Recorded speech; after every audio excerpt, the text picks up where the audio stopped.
Hello everyone, कैसे हैं आप सभी। एक बार फिर से आप सभी का स्वागत है हमारे यूट्यूब चैनल सीसीएच में। और सीसीएच में आज हमारी बहुत ही इंपॉर्टेंट सीटीपी की क्लास होने वाली है। सीटीपी में ये आज हमारी पैडागोजी की क्लास होने वाली है, जो बहुत बहुत बहुत इंपॉर्टेंट है हमारे पैडागोजिकल पॉइंट ऑफ व्यू से। इस जो ये पैडागोजिकल पॉइंट ऑफ व्यू से जो हमने आज टॉपिक लिया है, उसमें मैंने आपके लिए है NEP 2020। नाम तो आपने भी सुना ही होगा। NEP 2020 क्या है? NEP national education policy. आजकल आप देख रहे हैं कि हमारा जो नया सेशन स्टार्ट हुआ है स्कूल्स में, ये सब क्या है, ये सारा का सारा कहाँ से आ रहा है? NEP के थ्रू आ रहा है। तो हम डिस्कस करेंगे कि NEP क्या है, कैसे है, कहाँ आई। क्या आप जानते हैं कि NEP को सबसे पहले किस स्टेट में लागू किया गया? ठीक है, NEP को किस स्टेट में लागू किया गया, इसके लिए इसने कौन सा पैटर्न अपनाया है? क्या इसका पैटर्न 10+2+3 है, 5+3+3+4 है, या 10+2 कुछ और है? तो हमें ये पता होना चाहिए कि जो NEP है वो हमारे सामने क्या पैटर्न लेकर आई है, इसके पिलर्स कितने हैं, ये जो पूरा NEP है वो कितने स्तंभ के ऊपर खड़ा हुआ है, इसमें कौन कौन से ऐसे पिलर्स होंगे जिसके जो इसमें नई नई चीज़ें ऐड की गई, हम उनको भी डिस्कस करेंगे। तो क्या आप लोग जानते हैं कि NEP क्या है? थोड़ा सा अपने माइंड में थोड़ा सा रिकॉल करिए। जब हमारे यहाँ पेंडेमिक यानी कि कोरोना सिचुएशन चल रही थी, तो मोदी जी ने एक घोषणा की थी कि 2024 में एक NEP बनी। तो ये 2020 में थी, लेकिन इसे लागू होते होते, प्रैक्टिकली होते होते 2024 आ गया। ये अभी हमारा जो न्यू सेशन स्टार्ट हुआ है 1 अप्रैल 2010 को पहली बार सभी NCERT स्कूल्स में, CBSE बोर्ड्स के स्कूल्स में इस NCERT को क्या किया गया है, एप्लीकेशन यानी कि इसको लागू किया गया है। तो चलिए टाइम नहीं वेस्ट करते हैं, पहले थोड़ा सा NEP के बारे में जानेंगे कि NEP है क्या। जैसा मैंने अभी आपको बताया, NEP क्या है? National education policy 2020। बनी तो ये 2020 में थी, बट इसको करते करते 24 आ गया है।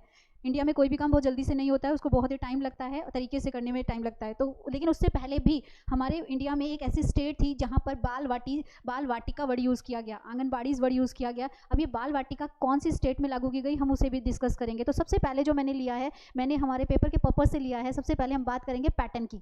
न्यू एजुकेशन पॉलिसी हमारे सामने एक नया पैटर्न लेकर आई है। याद रखिएगा, आपका जब ऑनलाइन का एग्जाम हुआ था तब भी ये क्वेश्चन आया था, और लास्ट जो हमारा एग्जाम हुआ उसमें भी एक क्वेश्चन जरूर आया है कि जो NEP है, जो न्यू एजुकेशन पॉलिसी है, वो हमारे सामने क्या पैटर्न रखती है। तो वो हमारे सामने जो पैटर्न रखती है वो है 5+3+3+4। अब ये क्या है, इसको समझने की ज़रूरत है क्योंकि ये बहुत इंपॉर्टेंट है। 5+3+3+4 होता क्या है, ध्यान से देखिएगा। 4 पार्ट्स में एजुकेशन पैटर्न को यानी कि क्रम को बांट दिया गया है। पहले एज पे फोकस करिए। पहली एज बताई गई है 3 to 8, दूसरी बताई गई है 8 to 11, थर्ड हमें बताई गई 11 to 14, और फिर हमें बताई गई 14 to 18। ठीक है, हमें 4 बताई गई हैं। एक हमें बताई गई 3 to 8, फिर 8 to 11, 11 to 14, 14 to 18।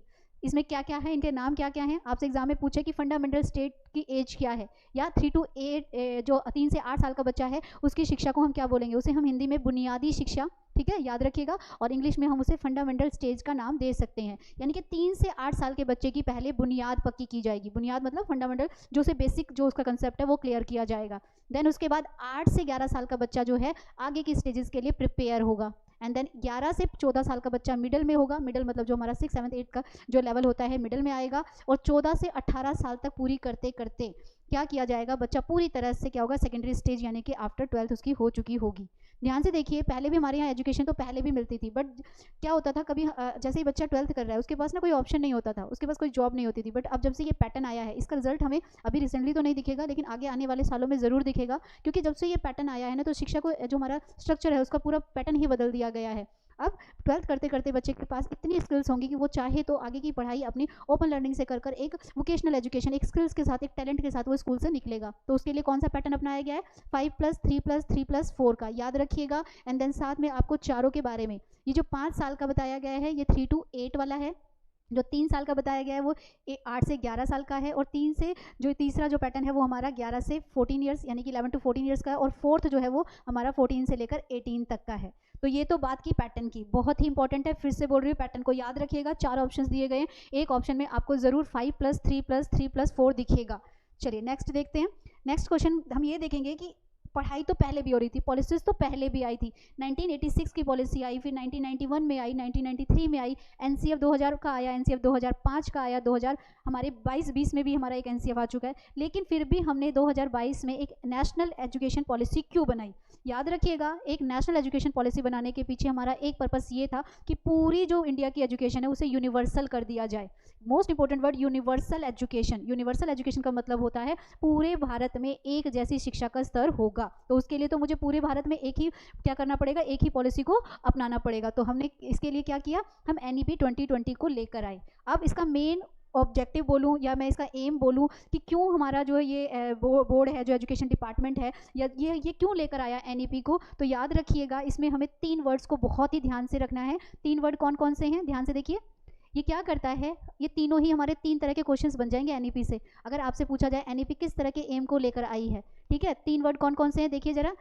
आपने उसे हिंदी में भी करना है और इंग्लिश में भी करना है। ये शिक्षा क्या करती है, मेक एजुकेशन मोर, शिक्षा को अधिक समावेशी इंक्लूसिव बनाती है। पहले तो आप समावेशी का मतलब ही ले लीजिए, हम ऑलरेडी हमारी पैडागोजी में समावेशी वर्ड पढ़ते आ रहे हैं। इंक्लूसिव एजुकेशन क्या है, इंक्लूसिव एजुकेशन, आप में से मोस्टली स्टूडेंट इंक्लूसिव का मीनिंग गलत लेते हैं। इंक्लूसिव को वो समझते हैं सबको साथ लेकर चलना, बिल्कुल समावेशी का अर्थ जो है वो सबको साथ लेकर चलना है, और हमारी एनईपी भी सबको साथ लेकर चल रही है, इसीलिए वो हमारे सामने क्या रख रही है, समावेशी, यानी कि वो हमारे सामने इंक्लूसिव एजुकेशन का प्रोसेस रख रही है। समावेशी का मतलब अगर मैं इसको देखूँ तो मैं इसको 2 पार्ट्स में डिवाइड करूंगी। मैं ये कहूँगी समावेशी के 2 अर्थ होते हैं, इंक्लूसिव एजुकेशन के 2 मीनिंग होते हैं, एक नैरो मीनिंग होता है और एक ब्रॉड मीनिंग होता है। नैरो मीनिंग कहता है सबको साथ लेकर चलो, लेकिन ब्रॉड मीनिंग कहता है सबको साथ कैसे लेकर चलोगे भाई, इंडिविजुअली डिफरेंसेस हैं, एक ही क्लास में गिफ्टेड बच्चा भी है, फिजिकल हैंडीकैप बच्चा भी है, मेंटल डिसेबल बच्चा भी है, कॉमन भी है, हर तरह के बच्चे हैं। अब हर तरह के बच्चों को आप एक साथ लेकर चलोगे तो पार्शियलिटी नहीं होगी। तो हमारा एजुकेशन डिपार्टमेंट क्या करता है, सब बच्चों के लिए जो जैसा है उसके अकॉर्डिंग ही उसकी शिक्षा की व्यवस्था करता है। तो हम कह सकते हैं कि समावेशी का अर्थ क्या है, सबका विकास हो। इसीलिए हमारी जो एनईपी है वो अपनी इस एम में क्या यूज़ कर रही है, समावेशी वर्ड यानी कि इंक्लूसिव वर्ड यूज़ कर रही है। दूसरा, ये समतापूर्ण इक्वलिटी की बात करती है, सबके इक्वल, शिक्षा में कोई जाति भेद नहीं होना चाहिए, कोई जेंडर भेद, लिंग भेद नहीं होना चाहिए, शिक्षा हर किसी का राइट है, राइट टू एजुकेशन है, वो हर किसी तक पहुंचनी चाहिए। तो एक वर्ड इसने ये यूज़ किया, और एक वर्ड इसने मोस्ट इंपॉर्टेंट वर्ड यूज़ किया, होलिस्टिक। इस मोस्ट इंपॉर्टेंट वर्ड होलिस्टिक, जिसे हम समग्र भी कहते हैं। समग्र का मतलब है कि पहले की जो एजुकेशन होती थी वो बच्चे के पर्टिकुलर किसी एक पार्ट पर फोकस करती थी, लेकिन आज के जो बच्चे हैं, आज की जो जनरेशन है, एक पार्ट पर फोकस करने से काम नहीं चलने वाला, इसीलिए उनका ऑल राउंड डेवलपमेंट करना है, और ऑल राउंड डेवलपमेंट करने के लिए हमें नैरो एजुकेशन की नहीं बल्कि होलिस्टिक एजुकेशन की जरूरत पड़ेगी। तो हम कह सकते हैं कि इसके पीछे क्या एम था, एनईपी 2020 क्यों आई, शिक्षा को समावेशी बनाने के लिए, समतापूर्ण बनाने के लिए, होलिस्टिक यानी कि समग्र यानी कि बड़ी बनाने के लिए। लेकिन इतने से कहाँ काम चलता है, साथ ही हमें यह भी बताया गया कि ये जो है क्या करती है, it focus on the development of 21st century skills such as a critical thinking and creative thinking and problem solving thinking. ध्यान से देखिएगा दोबारा से एक बार, ये क्या करता है, it focus on the development of 21st century skills such as a critical thinking. Critical thinking is most important, आपको इस वर्ड का मतलब पता होना चाहिए कि क्रिटिकल थिंकिंग होती क्या है, ठीक है, creativity, and then most important word problem solving. हमें आज की जनरेशन में रोड लर्नर्स नहीं चाहिए। रोड लर्नर्स पहले मार्क्स के पीछे भागते थे, 80%, 90%, बाप रे 90% आ गए तो समझो कि वो बच्चा जीनियस है, तो क्या उसी बच्चे का डेवलपमेंट होगा। बट एनईपी कहती है कि अब आपको 90 या 80 के पीछे नहीं भागना है, अब आपको भागना है क्रिटिकल थिंकिंग के पीछे। जैसे फॉर एग्जांपल आज के 10th एंड 12th का जो बोर्ड का पेपर होता है उसमें बच्चे मार्क्स के लिए इतना टेंशन नहीं लेते जितना कि हम लोग अपने टाइम पे लिया करते थे, क्योंकि उन्हें पता है कि अगर 80% भी लिया है, 90% भी लिया है, फिर भी एडमिशन के लिए एंट्रेंस तो देना है, और एंट्रेंस के लिए क्या चाहिए, क्रिटिकल थिंकिंग चाहिए। और ये क्रिटिकल थिंकिंग कब आएगी, जब हमारे स्कूल का जो पढ़ाने का एम है, जो ऑब्जेक्टिव है, जो मेथड्स है वो चेंज होंगे। तो यानी कि एक एम जो एनईपी का था वो मोस्ट इंपॉर्टेंट ये था कि जो 21वीं सदी के बच्चे हैं उनके स्किल्स में आलोचनात्मक यानी कि क्रिटिकल थिंकिंग। मैं फिर से बोल रही हूँ, आप इन वर्ड्स पे फोकस करिएगा, जब आप पैडागोजी का पार्ट करोगे तो आपको ये वर्ड्स बार बार मिलेंगे, और अगर आपको इन वर्ड्स का मतलब पड़ता है तो आप एनईपी का पार्ट बहुत अच्छे तरीके से कर लोगे। तो आलोचनात्मक थिंकिंग होती क्या है, क्रिटिकल थिंकिंग होती क्या है। क्रिटिकल थिंकिंग किसी भी समस्या का सिर्फ प्रॉब्लम नहीं बताती, उसका सॉल्यूशन भी बताती है। यानी कि हमें बच्चों के अंदर ऐसी अंडरस्टैंडिंग डेवलप करनी है जिससे बच्चा प्रॉब्लम को ही ना ढूंढे बल्कि प्रॉब्लम के सॉल्यूशन को भी बता पाए। साथ ही बच्चे की जो फॉर्मेटिव स्किल्स होती हैं, जो बच्चे की क्या है, क्रिएटिव स्किल्स, गॉड गिफ्टेड है, भगवान ने किसी को भी ऐसे नहीं बनाया, हर किसी के अंदर कोई ना कोई स्किल्स जरूर दी हैं। अब उन स्किल्स को पहचानने की रिस्पॉन्सिबिलिटी पेरेंट्स की अकेले की नहीं है, स्कूल की है। तो स्कूल कब पहचानेगा, जब वो अपने स्कूल के एम्स को बदलेगा, ऑब्जेक्टिव्स को बदलेगा, मेथड्स को बदलेगा। तो हम कह सकते हैं कि ये फोकस करती है किस पे, खाली क्रिटिकल थिंकिंग पे फोकस नहीं करती, बच्चे की क्रिएटिविटी पे भी करती है, एंड साथ ही बच्चों के अंदर ये प्रॉब्लम सॉल्विंग एबिलिटीज़ भी लेकर आती है। प्रॉब्लम सॉल्विंग एबिलिटीज़ का क्या मतलब है, प्रॉब्लम सॉल्विंग एबिलिटीज़ का मतलब है कि ये बच्चों में समस्या समाधान की प्रक्रिया भी लाती है। तो आई थिंक आप लोग समझ चुके हैं कि जो एनईपी है उसका मेन फोकस क्या था कि होलिस्टिक एजुकेशन बनाना, ठीक है, इंक्लूसिव एजुकेशन को लाना। वैसे तो ये होलिस्टिक इंक्लूसिव एजुकेशन हमारी जो एनसीएफ है वो भी इसको सपोर्ट करता है, लेकिन हम एनईपी को डिस्कस करें तो हमें पता ज़रूर होना चाहिए कि जब भी एनईपी की बात होगी तो एम्स में होलिस्टिक एम होगा, ठीक है, इंक्लूसिव एम होगा। इन सारी चीज़ों को हमें याद रखना है। तो चलिए आगे बढ़े, हमने इसका पैटर्न भी देख लिया, हमने इसके एम भी देख लिए। अब देखते हैं इसके पिलर्स। इस मोस्ट इंपॉर्टेंट क्वेश्चन, पिलर्स को लेकर एक क्वेश्चन जरूर आपको आना है। इसमें से जो भी वर्ड्स मैंने लिए हैं, मैंने क्या लिए हैं, आपको ये एनईपी ने दिए हैं, कुछ भी अपनी तरफ से ऐड नहीं करना है। हाँ, ये होता है कि हमारी सीटेट की हिंदी थोड़ी टफ होती है, तो इंग्लिश के वर्ड वही रहते हैं, हिंदी के वर्ड्स बदल जाते हैं। तो आप कोशिश करो कि सीटीपी को बाइलिंगुअल करो, क्योंकि आपका पेपर तो दोनों लैंग्वेज में है। तो पिलर्स की बात करते हैं। पहले तो पिलर्स को समझिए, पिलर्स होते क्या हैं। पहली बात तो आपसे आपके सीटेट के पेपर 1 में पूछा गया कि जो हमारी एनईपी है वो हमारे सामने कितने पिलर्स, मतलब 21 पिलर्स, जैसे ये रूम है, ये रूम कितने पिलर्स पे टिका है, 4 पिलर्स पे टिका। अगर मैं इसके पिलर्स गिरा दूं तो ये रूम गिर जाएगा। वैसे ही हमारी एजुकेशन सिस्टम भी कुछ पिलर्स पर, कुछ ढांचे पर खड़ी है। कितने प्रकार के ढांचे हैं? 5। इनमें से कोई भी अगर आप एक पिलर हटा दोगे ना तो एजुकेशन सिस्टम जो है हमारा गड़बड़ा जाता है। तो देखिए, सबसे पहले इन्होंने हमें क्या वर्ड दिया है, इन्होंने कहा कि आज की जो एजुकेशन है उसमें क्या वर्ड होना चाहिए, उसमें जवाबदेही होनी चाहिए। इसमें हम किसकी बात करेंगे? हम पेरेंट्स की भी बात करेंगे, स्कूल्स की भी बात करेंगे और टीचर्स की भी बात करेंगे। कैसे करेंगे? पहले गवर्नमेंट स्कूल्स में जो है पीटीएम वगैरह नहीं होती थी, आपने भी नोटिस किया होगा, लेकिन हम देख रहे हैं 2009 के बाद से स्कूलों में पीटीएम वगैरह होने लगी है। पेरेंट्स को एक रिस्पॉन्सिबिलिटी दी गई है कि वो स्कूल जाएं और अपने बच्चों से रिलेटेड सारी इंफॉर्मेशन इकट्ठी करें। साथ ही स्कूल की रिस्पॉन्सिबिलिटी क्या है कि जो बच्चा स्कूल में रेगुलर नहीं आ रहा उसका कारण पता लगाए कि बच्चा क्लास में रेगुलर क्यों नहीं है, बच्चे फेल क्यों हो रहे हैं। तो ये सब किस में आ जाते हैं? सब ये सारे हमारे जवाबदेही के अंदर आ जाते हैं। दूसरा क्या है? शिक्षा को इतना हमने वो बना दिया है कि इतनी महंगी शिक्षा नहीं है कि किसी तक पहुंचे नहीं, अफोर्डेबल, मतलब उसको इतना होना चाहिए कि वो हर घर तक पहुंचे।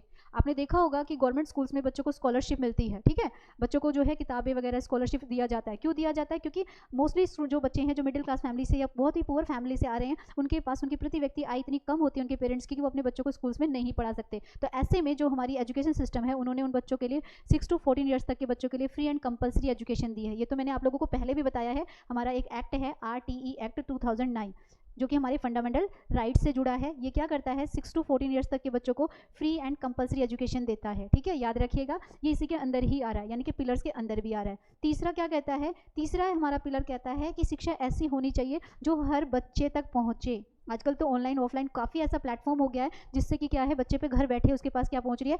एजुकेशन पहुंच रही है। तीसरा क्या है? वो गुणवत्ता की बात करता है। वो कहता है कि एजुकेशन ऐसी ना हो जो रोल लर्नर्स बनाए, बल्कि ऐसी हो जो बच्चे के गुणों को पहचाने और उसमें क्वालिटी हो, और ऐसी क्वालिटी हो कि जैसे वो 12th करे उसके पास एक अच्छा खासा जॉब तो नहीं बोलेंगे, एक अच्छी खासी स्किल्स हो जिसके बेस पर वो अपने आगे के फ्यूचर की प्लानिंग कर सकता है। एंड साथ ही ये हमारा, अगर हम नंबरिंग डाल दूँ तो गलत नहीं होगा, number 1, number 2, number 3, number 4 and number 5 हो गए 5 पिलर्स। पांचवा पिलर कहता है भागीदारी। भागीदारी का मतलब है शिक्षा को घर तक पहुंचाने में सिंगल एक सिर्फ सरकार का रोल नहीं है, उसमें टीचर्स का भी है, स्कूल्स का भी है, पेरेंट्स का भी है, सोसाइटी का भी है। यानी कि हमारा पिलर एजुकेशन, आपको पता है किसी भी देश की अगर सोशल, इकोनॉमिकल और पॉलिटिकल सिस्टम में चेंजेस लाने हो तो उसका एक ही जरिया होता है, वो होती है एजुकेशन।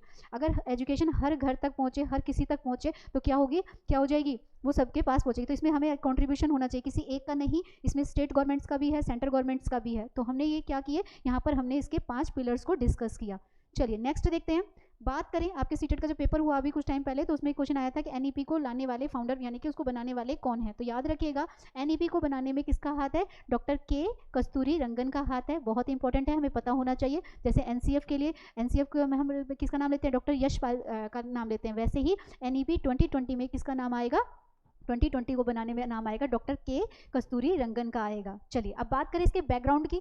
कोई भी चीज़ एक दिन में तो बनती नहीं है, बैकग्राउंड तैयार किया जाता है उसका। बैकग्राउंड मतलब वो काम कैसे करेगी, उसका बैकग्राउंड तैयार करने के लिए क्या किया गया है। हमारे दिमाग में क्या आता है? एजुकेशन डिपार्टमेंट, एजुकेशन डिपार्टमेंट, और ऑप्शन में भी दिखता है। लेकिन याद रखिएगा, जब भी हमारे एजुकेशन सिस्टम में कुछ चेंजेस लाने की बात की जाती है, जब भी हमारे एजुकेशन सिस्टम में कुछ नए चेंज आते हैं, नई पॉलिसीज आती है, टीचर्स आते हैं, सब कुछ आते हैं, तो वो क्या होते हैं, उसमें नाम आता है human resources development of ministry. ठीक है, ये कौन है? ये मानव संसाधन विकास मंत्रालय है। याद रखिएगा, मानव संसाधन विकास मंत्रालय ही हमारे सभी शिक्षा के क्षेत्रों में क्या लेकर आता है? चेंज लेकर आता है।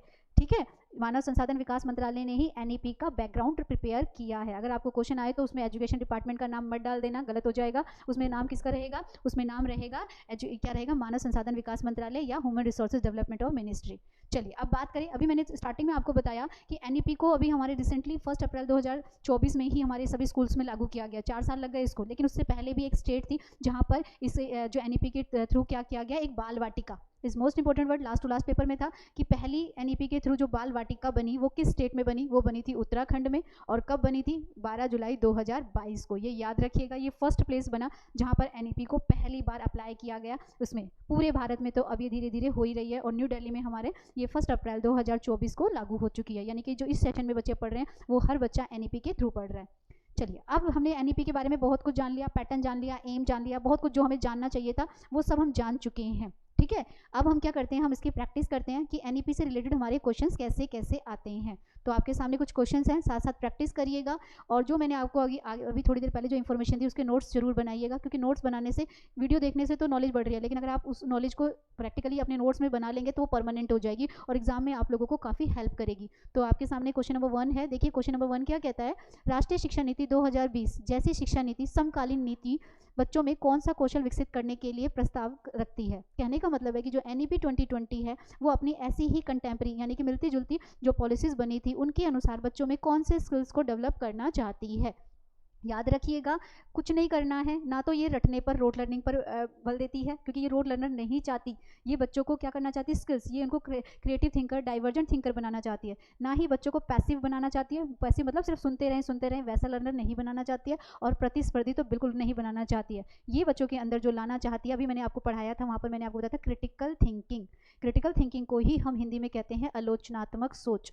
इसका आंसर क्या हो जाएगा कि नहीं, एनईपी क्या करती है, अभी मैंने आपको बताया था, 3 वर्ड्स को याद रखिएगा, क्रिटिकल थिंकिंग को, क्रिएटिविटी को और होलिस्टिक एजुकेशन को। तो देखिए अगर आप वर्ड को भी ध्यान रख रहे हैं तो भी आप आंसर निकाल पा रहे हैं कि इसका आंसर क्या होगा, आलोचनात्मक चिंतन।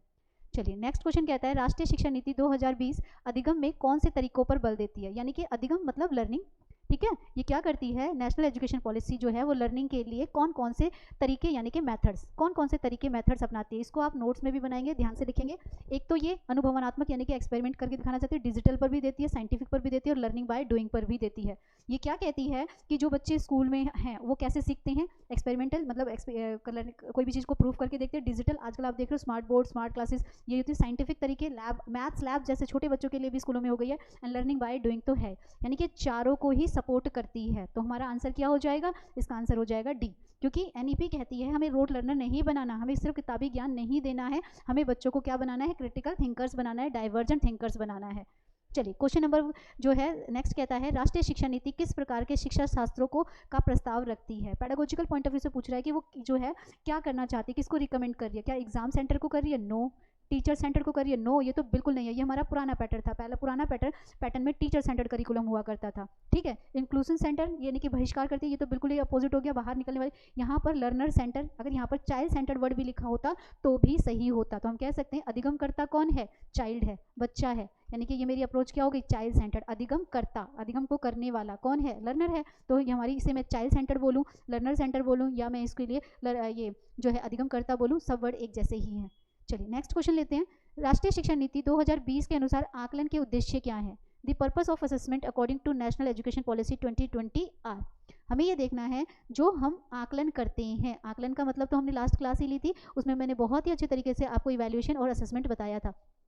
आकलन की बात करें, आकलन के क्या उद्देश्य हैं, तो सबसे पहले देखिएगा ऐसे क्वेश्चंस में, क्योंकि ऐसे क्वेश्चन जब हमें ऑप्शन में दिया होता है फर्स्ट सेकंड फोर्थ, ऐसे में ना गड़बड़ होने के चांसेस रहते हैं। तो एक सबसे आसान तरीका ये होता है कि पहले पॉजिटिव और नेगेटिव चीज़ों को अलग कर दो, यानी कि आप श्योर हो जाओ कि ये चीज़ बिल्कुल सही है और ये चीज़ बिल्कुल गलत है, और फिर उसके अकॉर्डिंग ही आंसर निकालो। तो असेसमेंट के लिए क्वेश्चन है, असेसमेंट ऑलरेडी हम पहले भी कर चुके हैं, बट अब हमारे लिए क्या पूछा गया, एनईपी के अकॉर्डिंग पूछा है। तो फर्स्ट स्टेटमेंट कहती है सीखने के स्तर को सुनिश्चित करने के लिए विद्यार्थियों में तनाव उत्पन्न करना, कभी नहीं। असेसमेंट तो जो हमारा सीसी पैटर्न जो है, जो कॉन्टिन्यूस एंड कॉम्प्रिहेंसिव वैल्यूएशन है, वो एनईपी के थ्रू ही आ रहा है, वो बच्चे में स्ट्रेस को कम करता है, बढ़ाता नहीं है। ठीक है, चलिए तो पहला तो मुझे फर्स्ट ऑप्शन मेरे को मिल गया, ये इसमें भी आ रहा है हटा दिया, इसमें भी आ रहा है हटा दिया, और इसमें भी आ रहा है हटा दिया। अब मेरे पास एक ऑप्शन बच गया। देखिए मैंने 3 ऑप्शन नीचे बिल्कुल भी नहीं देखे और मैंने आसानी से आंसर निकाल लिया, लेकिन ओवर कॉन्फिडेंस अच्छी चीज़ नहीं होती है, हमें एक बार जरूर रीड करना चाहिए। आप ये पैटर्न अपना सकते हो जरूर, ये टाइम बचाता है क्योंकि हमारा पेपर बहुत लेंथी होता है, पेपर छूट ना जाए। लेकिन ये वाली प्रोसेस, ये वाला तरीका, ट्रिक आप तभी अपनाइएगा जब आप श्योर हो कि हाँ मैंने जो आंसर ठीक किया वो पूरी तरह से सही है या पूरी तरह से गलत है। तो ये क्या करता है, ये तनाव उत्पन्न नहीं करता है, ना ही डर पैदा करता है, तो ये मेरे को कन्फर्म था। दूसरा देखिए अध्यापन टीचिंग लर्निंग प्रोसेस ले लीजिए, अध्यापन अधिगम क्रिया को दोहराना, अधिगम और विकास को अनुकूलित करना, केंद्र के अंदर से और कक्षा के अंदर और बाहर विद्यार्थियों को समर्थन देना, ये तो करता है। अधिगम और विकास को अनुकूलित करता है, ये भी करता है।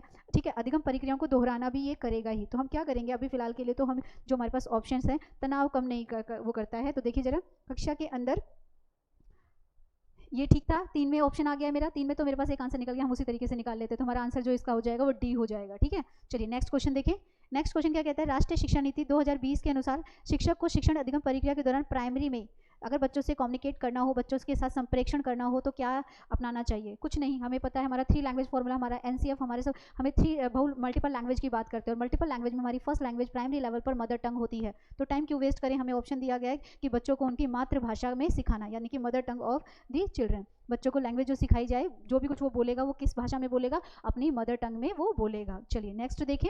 नेक्स्ट क्या कहता है? राष्ट्रीय शिक्षा नीति 2020 के अनुसार शिक्षा किस पर बल देती है? अभी तो मैंने बताया था रोट लर्निंग नहीं चाहिए, ये भी नहीं चाहिए, ठीक है, और एग्जाम्स भी नहीं चाहिए। हमें क्या चाहिए? हमें सिर्फ कंसेप्ट वाली, यानी कि अंडरस्टैंडिंग वाली, जिसे मैं एक वर्ड हिंदी का पीछे क्रिटिकल थिंकिंग भी यूज़ कर रही थी। अगर इसकी जगह मैं क्रिटिकल थिंकिंग भी लिख दूँ तो गलत नहीं होगा, यानी कि सहकल्पनात्मक समझ, बच्चे कंसेप्ट को समझे और उनके अकॉर्डिंग सीखे, यानी कि इसका आंसर हमारा क्या हो जाएगा? ए हो जाएगा। चलिए क्वेश्चन नंबर नेक्स्ट देखते हैं। राष्ट्रीय शिक्षा नीति 2020 बहुभाषिकता, यानी कि मल्टीपल लैंग्वेज की बात हो रही है। देखिए जरा, आपको ये तो पता होगा एक ऐसी क्लास जहाँ पर अलग अलग बैकग्राउंड से, अलग अलग स्टेट से बच्चे आए हैं, अलग अलग लैंग्वेज बोलते हैं, तो हम उनके लिए ये वर्ड यूज़ करते हैं। अब देखो जरा ये क्या कहता है? मल्टीपल लैंग्वेज जो क्लास होती है, क्या वो एक तरह से सीखने में बच्चे के लिए रुकावट की तरह देखी जाती है? होती है ये, लेकिन ये पैडागोजिकल पॉइंट ऑफ व्यू से डिस्कस करने वाला पार्ट है। प्रॉब्लम भी होती है और सॉल्यूशन भी होती है। कक्षा को पूंजी के रूप में देखती है, यानी कि किसी से शिक्षण अधिगम प्रक्रिया को एक आवश्यक जटिलता के रूप में देखती है। समावेशी में अवरोध, अवरोध रुकावट तो नहीं पैदा करती है, आप मानकर चलिए, इससे बच्चे का वोकैब स्ट्रांग होता है, ठीक है। रुकावट यहाँ भी है, तो ये 2 पॉइंट मेरे हट गए। और ये जटिलता के रूप में नहीं देखती है, ये क्या करती है? शिक्षण अधिगम प्रक्रिया के लिए एक पूंजी बनती है, एक सोर्स बनती है, एक स्रोत भी वर्ड आप यूज़ कर सकते हैं, एक तरह का ये तरीका बनती है। यानी कि मल्टीपल लैंग्वेज क्लासेस जो है बच्चे के डेवलपमेंट में एक सोर्स की तरह काम करती हैं। लेकिन ये सोर्स भी तब करेगा जब टीचर की भी वोकैबुलरी स्ट्रॉन्ग हो, क्योंकि टीचर को की अगर वोकैबुलरी स्ट्रॉन्ग नहीं होगी, उसे ही खुद को लैंग्वेज का प्रॉब्लम आएगा, तो बच्चों को मल्टीपल लैंग्वेज वाले बच्चों को कैसे डेवलपमेंट कर पाएगी? तो चलिए इसका आंसर हमें मिल गया है। इसका आंसर जो होगा, इसका आंसर होगा बी। चलिए नेक्स्ट क्वेश्चन देखते हैं। नेक्स्ट क्वेश्चन कहता है राष्ट्रीय शिक्षा नीति 2020 निम्नलिखित में से किसकी वकालत करती है? किसको जो है ये किसको सपोर्ट कर रही है? अभी मैंने आपको पीछे बताया था कि आपने क्या क्या वर्ड याद करने हैं। एक तो होलिस्टिक एजुकेशन बताया था, आपको यहाँ ऑलरेडी मिला है holistic development of learner, positive, ठीक है, एक्सपेरिमेंटल की बात करती है, अनुभव की भी बात करती है, और पाठ्यक्रम में कटौती भी करती है। करिकुलम में जो बहुत भारी भरकम करिकुलम था, उसमें बहुत कुछ ऐसा पार्ट जो कंटेंट को हटा दिया गया, जो बच्चे के किसी काम का नहीं था, उसको हटा दिया गया। और बहुभाषिक के बाद मल्टीपल लैंग्वेज की बात भी करती है। यानी कि आप चाहो तो नोट्स बना सकते हो कि हमारी जो NEP है वो बच्चों के लिए सारे पॉजिटिव चीज़ें ला रही है, यानी कि इसके फीचर्स हैं, तो हमें ये याद होने चाहिए। चारों फीचर्स हैं तो पॉजिटिव है। देखिए ऑप्शन मिल गया मुझे सी। चलिए नेक्स्ट देखिए। नेक्स्ट क्वेश्चन कहता है कि आकलन, आकलन यानी कि असेसमेंट, बच्चों के लिए असेसमेंट कैसा होना चाहिए? यहाँ एक बहुत इंपॉर्टेंट वर्ड आया है और शायद आज से पहले आपने ये वर्ड सुना था या नहीं सुना था, इसको हाईलाइट जरूर करिएगा। क्वेश्चन कहता है आकलन के संदर्भ में राष्ट्रीय शिक्षा नीति 2020 निम्न में से क्या प्रस्तावित करती है? यानी कि which of the following does national education policy 2020 purpose in the content of assessment? याद रखिएगा, ओनली योगात्मक, खाली ये जो है समेटिव की बात नहीं करती है, ये फॉर्मेटिव की भी बात करती है। तो ये आधा अधूरा है। सिर्फ एग्जाम्स, लर्निंग फॉर एग्जाम्स के लिए बच्चों को प्रिपेयर नहीं करती है, ओनली पेपर पेंसिल्स के लिए नहीं करती है, ये बच्चे का करती है ओवरऑल डेवलपमेंट। यहाँ पर एक वर्ड आया है आपको जो कि आपको हाईलाइट करने की ज़रूरत है, 360 डिग्री।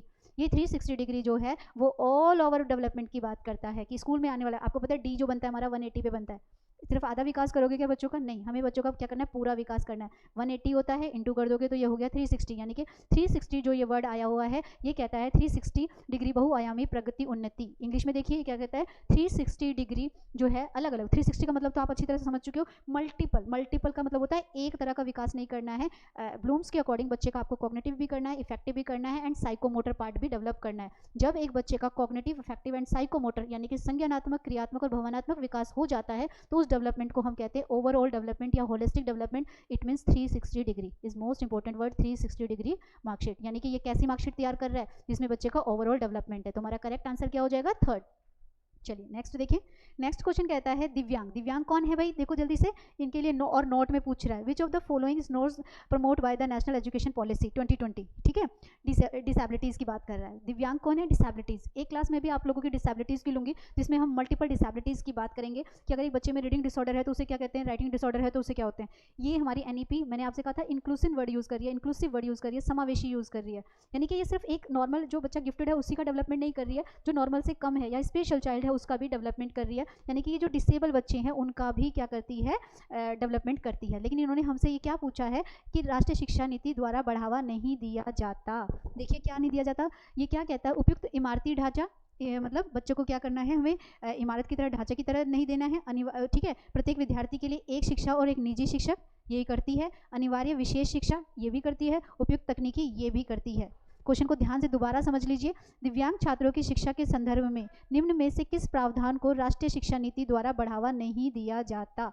प्रत्येक विद्यार्थी के लिए एक शिक्षा और निजी शिक्षा, ये तो करती है वन ऑफ द टीचर और ट्यूटर, ये दोनों को देती है भाई। क्योंकि आप देखिए ना, गवर्नमेंट स्कूल्स हो या प्राइवेट स्कूल्स हो जहाँ पर स्पेशल चाइल्ड होते हैं, पहले वो कॉमन बच्चों के साथ एजुकेशन लेते हैं और उसके बाद वो क्या करते हैं, बाकी बच्चों के साथ लेते हैं। तो हम कह सकते हैं ये क्या काम नहीं करी, उपयुक्त तकनीकी सुविधाएं भी बच्चों को दे रही है, अनिवार्य विशेष शिक्षा, कंपलसरी स्पेशल एजुकेशन भी दे रही है। तो ये भी दे रही है, ये भी दे रही है, ये भी दे रही है, बट पॉजिटिव है, ये क्या कर रही है, ये नहीं कर रही है। और नोट में हमसे पूछा था, तो इसका आंसर क्या हो जाएगा, ये हो जाएगा।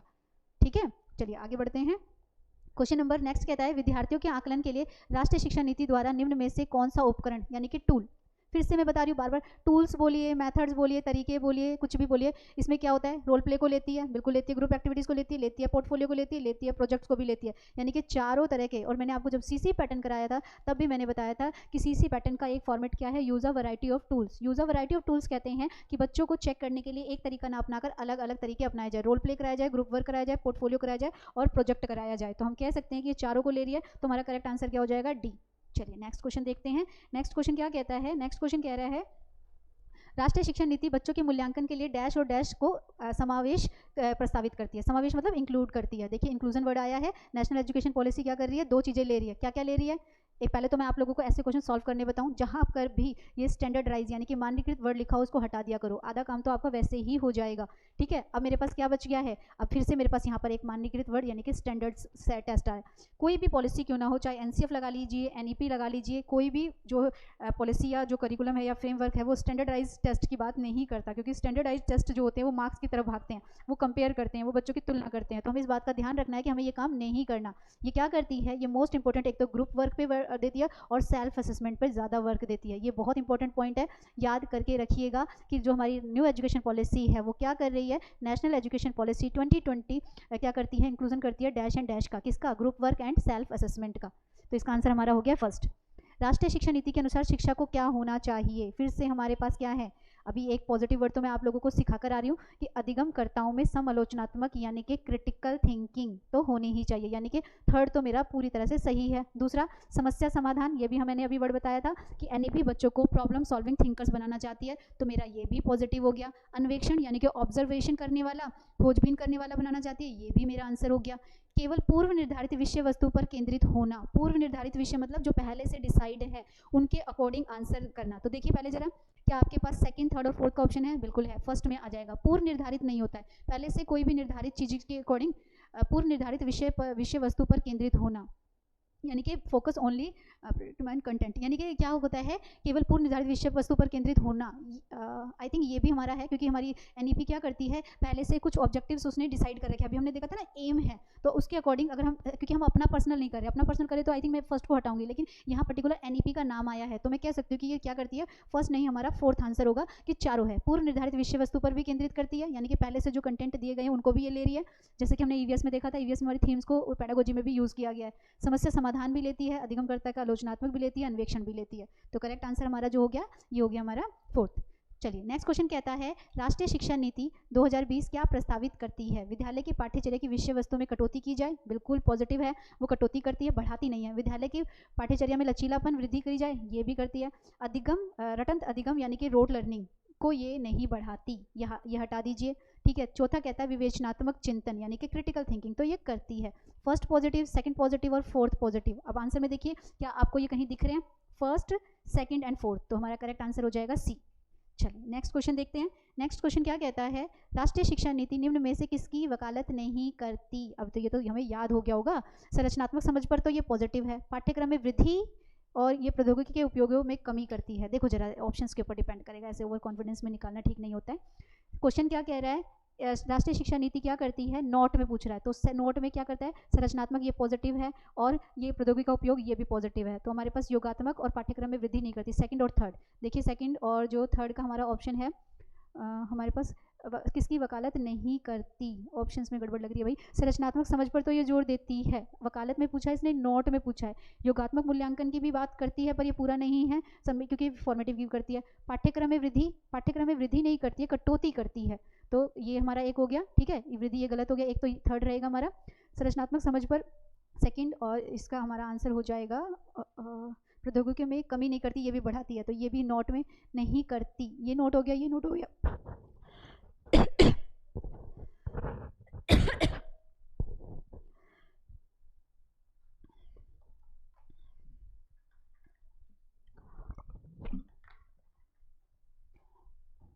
चलो एक बार दोबारा से इस क्वेश्चन को देखते हैं। राष्ट्रीय शिक्षा नीति 2020 क्या करती है? 2 मिनट।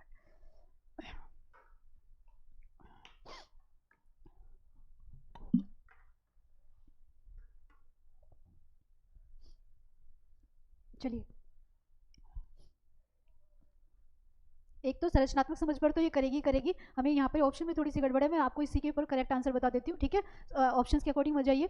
नोट में पूछ रहा है, एक तो योगात्मक मूल्यांकन पर फोकस नहीं करती, ये फॉर्मेटिव को भी इंपॉर्टेंस देती है, ठीक है? तो हम इसको एक तो ये रखेंगे पॉजिटिव में, नेगेटिव में रखेंगे एक तो ये माइनस करती है, ये यहाँ पर कमी करती है, उसको बढ़ाती नहीं है। तीसरा, संरचनात्मक समझ देती है, बिल्कुल देती है, अंडरस्टैंडिंग की बात ये करती है, तो पॉजिटिव चीज़ हो गई, ये भी हमारी पॉजिटिव चीज़ हो गई।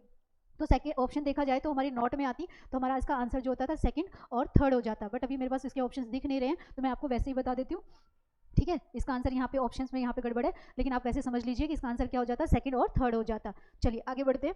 आगे हमारे पास आता है राष्ट्रीय शिक्षा नीति 2020 किस पर बल देती है? किस पर बल देती है भाई?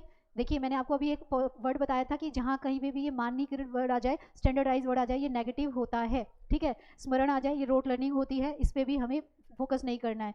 बच्चों के केवल संज्ञानात्मक, खाली क्या कॉग्निटिव पार्ट को ही डेवलप करना चाहती है? नहीं, ये तो बच्चे के ओवरऑल डेवलपमेंट करना चाहती है, होलिस्टिक डेवलपमेंट करना चाहती है, तो ये भी नहीं होगा। ये क्या करना चाहती है? ये इसको फ्लेक्सिबल बनाना चाहती है। याद रखिएगा, ये क्या करती है? Multi level activities. फ्लेक्सिबल का मतलब होता है हर बच्चे की ज़रूरत के अनुसार उसे बदलने की कोशिश करती है। तो चलिए आगे बढ़े, तो इसका आंसर हमें मिल गया फर्स्ट।